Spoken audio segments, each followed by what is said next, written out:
سورہ ابراہیم کی آیت نمبر 7، سورہ ابراہیم کا دوسرا رکوع اور 13ویں پارے کا 14واں رکوع۔ اللہ رب العالمین نے ارشاد فرمایا، وَإِذْ تَأَذَّنَ رَبُّكُمْ، اور یاد کرو جب تمہارے رب نے سنا دیا،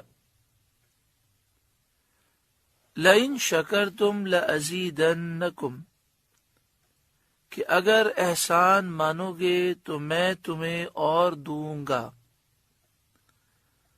تم شکر کرو گے میں تمہاری نعمتوں میں مزید اضافہ کروں گا۔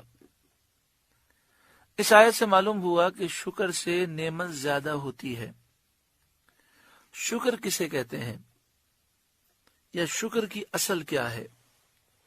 آدمی نعمت کا تصور اور اس کا اظہار کرے، یعنی آدمی نعمت کو نعمت مانے اور اس کا اظہار کرے کہ اللہ نے مجھے نعمت دی ہے۔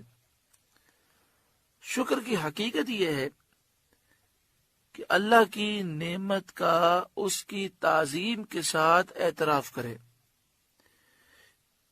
یعنی اللہ تعالی کی تعظیم بھی بجا لائے اور اس بات کا اعتراف کرے کہ ساری نعمتیں میرے رب نے مجھے دی ہیں، اور نفس کو اس کا عادی بنائے۔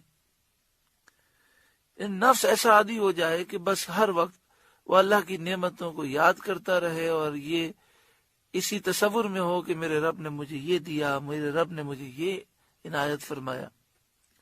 یہاں ایک بڑا پیارا نکتہ ہے، وہ یہ ہے کہ بندہ جب اللہ تعالی کی نعمتوں اور اس کے طرح طرح کے فضل اور کرم اور احسان کو تصور میں لاتا ہے تو اس طرح وہ اللہ کے شکر میں مشغول ہو جاتا ہے۔ جب وہ شکر کرتا ہے تو نعمتیں اور زیادہ ہوتی ہیں اور بندے کے دل میں اللہ تعالیٰ کی محبت بڑھتی چلی جاتی ہے۔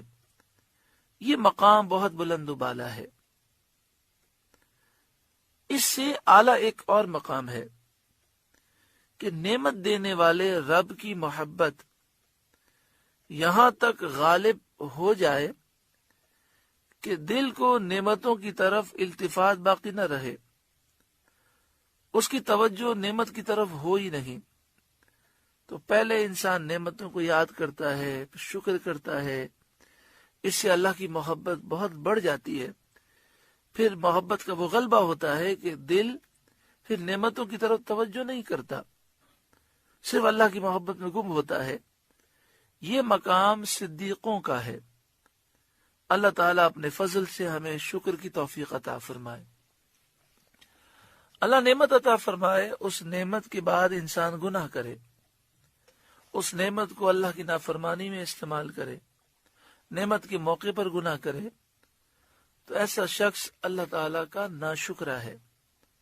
آج ہمارے یہاں بڑا عجیب ماحول ہے کہ مثلا شادی کے موقع پر اتنے گناہ کیے جاتے ہیں۔ جو گناہ کر رہا ہے، جو نافرمانی کر رہا ہے، وہ ناشکری کر رہا ہے۔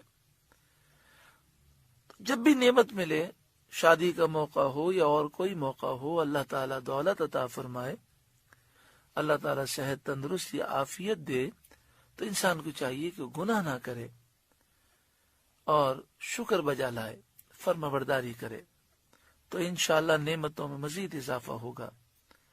وَلَئِن كَفَرْتُمْ إِنَّ عَذَابِي لَشَدِيدٌ، اور اگر ناشکری کرو تو میرا عذاب سخت ہے۔ وقال موسیٰ، اور موسیٰ نے فرمایا، ان تکفروا انتم ومن فی الارض جمیعا، اگر تم اور زمین میں جتنے ہیں سب کافر ہو جاؤ،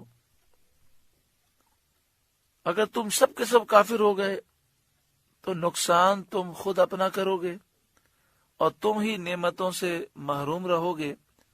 فَإِنَّ اللَّهَ لَغَنِيٌّ حَمِيدٌ، تو بے شک اللہ بے پرواہ سب خوبیوں والا ہے، تم اللہ تعالیٰ کو کچھ بھی نقصان نہیں دے سکتے۔